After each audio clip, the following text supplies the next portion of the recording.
Another reality map video. So I guess I will compile a list of them, put them in the description below, because I've heard that there's no more, that the response capacity of YouTube is going to be discontinued. And really, who cares? I mean, if they get rid of the troll comment facility, that'd be good too.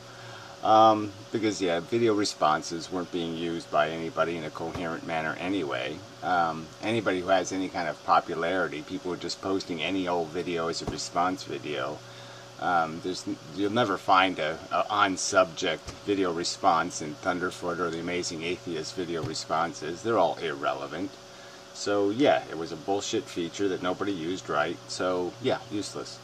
And all you people are just all pussies anyway. If you just put a title in the video regarding, people can search it, but you don't even want to do that. You don't want to consistently title videos. You really don't want to even have a conversation anyway. I mean, it's just people are all bullshit. The whole thing is bullshit. But I mean, you're all bullshit. I've made what now 6, 7 of these videos. Nobody's responded to any of this shit. I'm basically inventing a new religion full of horrid dogma, and all you pussy atheists have no balls at all. Let's see you make a counter argument, something in the realm of coherent. Huh? Where is it? Nothing. I get nothing back from you pussies. Yeah, so now I'm going to tell you what value is. I'll explain it to you. So anyway, enough of this snarkiness. Well, let me have a little more, because this is basically a response, to a conference report.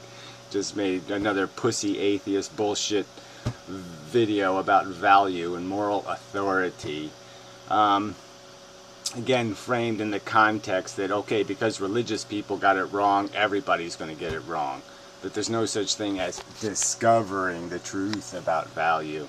That somehow it's just some sort of amorphic human quality, blah blah blah blah blah. No, it's a friggin' thing you come upon through reasoning and logic, and I'll explain it to you. But then you gain your authority by having knowledge and wisdom, and that's where you derive competence from. Okay, so if there is such a thing as moral authority, it comes from knowledge.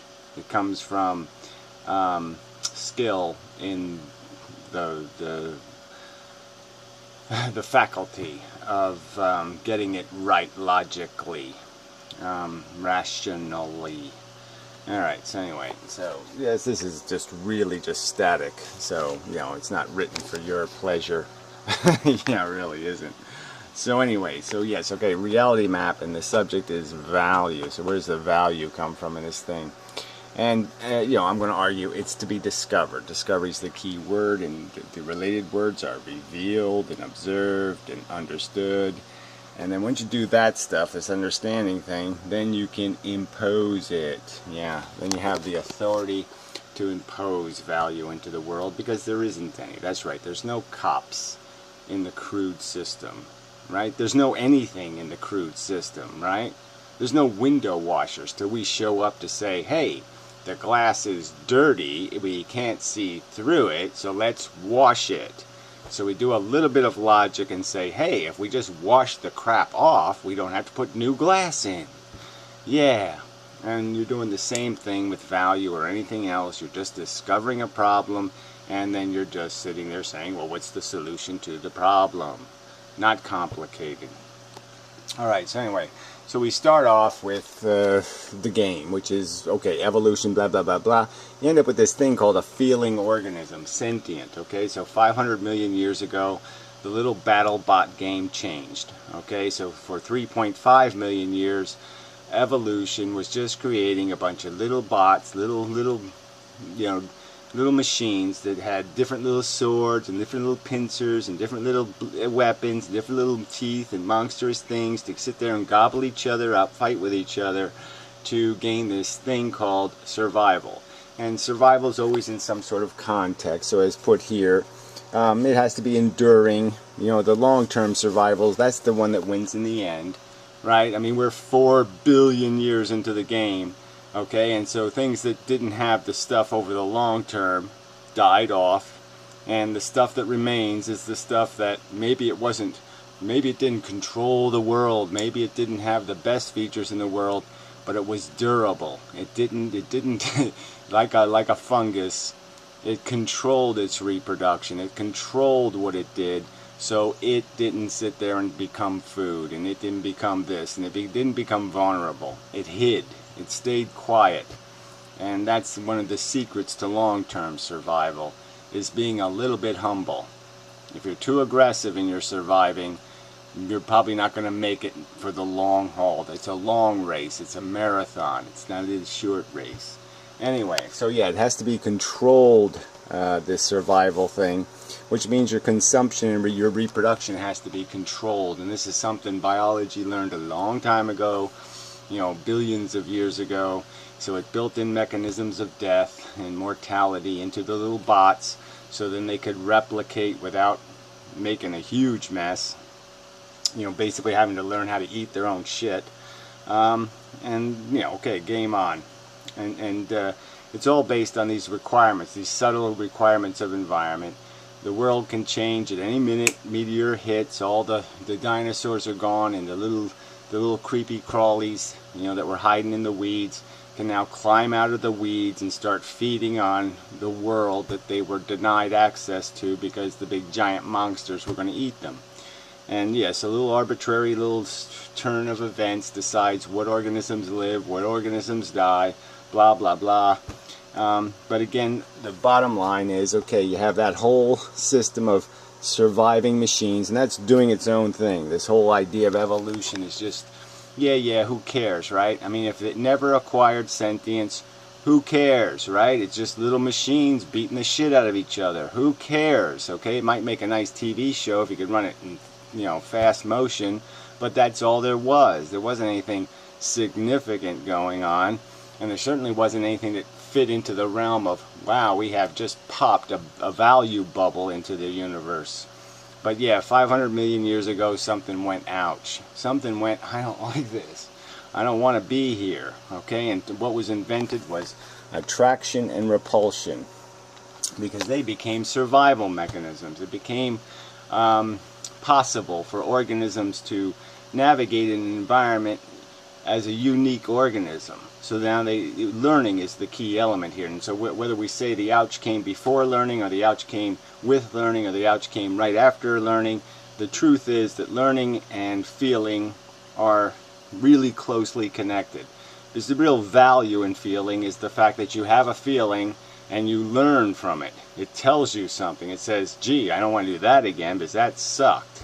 And that's a key weapon. It's a key, that bit of insight, failure, being able to feel success and to feel failure is a key element in terms of creating something that's going to be, it's a really valuable tool. It's like having a really big tooth, or a really good knife, or a really sharp sword. Is this ability to do this thing where you actually you gain practical experience in an environment and learn how to play the environment. So that leads to, I don't know what the hell that word is. Yeah, attraction, repulsion, incentive and disincentive. Yeah, so you can just think of attraction and repulsion, or ouch and ooh, as incentivizing and de-incentivizing behaviors. And so now the basic game is the organism's better off if it wants to do certain things. If it avoids other things, those things are going to be more conducive to its survival. But as an incidental consequence, right? Incidental consequence, big words, incidental consequence, what this does is it creates positive and negative feelings. So now we can call these things, it's not just attraction and repulsion, we can call it good and bad. We can call it positive and negative. We can now ascertain the fact that it has a quality to it. This new quality is now exists in the universe. There is a sentient thing that's having a bad feeling. It's having a negative feeling. And the nature of the negative is in the sensation itself. And so now we have something new in the universe. This is a new plane, a new plateau, a new thing has been created, okay? But it's completely incidental to all of this that's going on. I mean, you know, if there was some other way to create attraction and repulsion and then learning, you know, maybe it's conceivable you could create such a mechanism of education without having something real in terms of positive and negative, but an illusionary positive and negative. And I'm not saying that what's going on in our brain is not illusionary, but the point is that it's one hell of an illusion, to quote Einstein. It's as real as any illusion is going to get, and unfortunately, but it was a mechanism used just to create bots, and it has this incidental consequence. It's created value. So now there's something new in the game. It's not just about little bots surviving in a who cares manner. Now it's little bots surviving in a damn it really matters matter. Okay, it's really important how they survive now, because now you have this commodity that can be squandered, it can be wasted.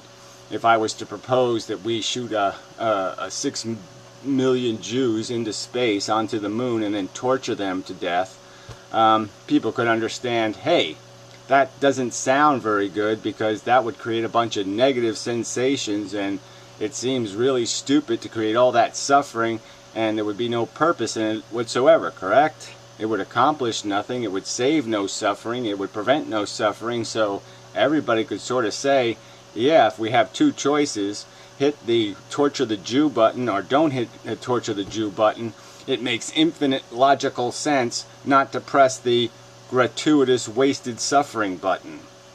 So I mean, I really shouldn't have to explain that we kind of know through our own personal experience that you don't want to be one of the Jews on the moon being tortured.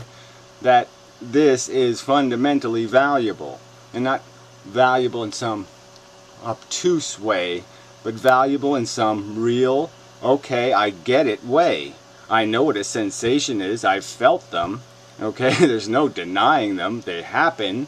They're completely consuming and involving my entire thing called the consciousness. They're filling it up.